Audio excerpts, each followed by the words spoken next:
কিতা সুন্নি কিতা ওয়াহাবি কিতা, হ্যাঁ কিতা আসলে কে লাগাই দিল এটা? কে লাগাই দিল? কি লাগাই দিল? যদি সুন্নি মানে হয় রাসূলুল্লাহ সাল্লাল্লাহু আলাইহি সাল্লামের সুন্নাত ওয়ালা, তো এটাও তো মুমিনের হওয়া দরকার। যদি ওয়াহাবি অর্থ তো হলো আল্লাহ ওয়ালা, আল্লাহর নাম এটা ওয়াহাব, তো আল্লাহ ওয়ালাও তো মুমিনের হওয়া দরকার, নবী ওয়ালাও তো মুমিনের হওয়া দরকার।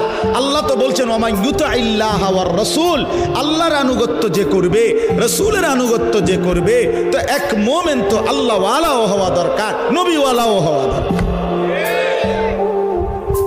কথা বলে নামাজ পড়বেন আল্লাহর হুকুম, অনুসরণ করবেন রাসূলের তরিকা, রোজা রাখবেন আল্লাহর হুকুম কিন্তু অনুসরণ করবেন রাসূলের তরিকা, সোজা হিসাব। সো গাইস আসসালামু আলাইকুম।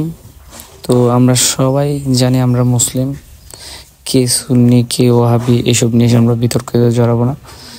মুসলমান সবাই ভাই ভাই, আমরা সবাই একসাথে মিলেমিশে থাকবো।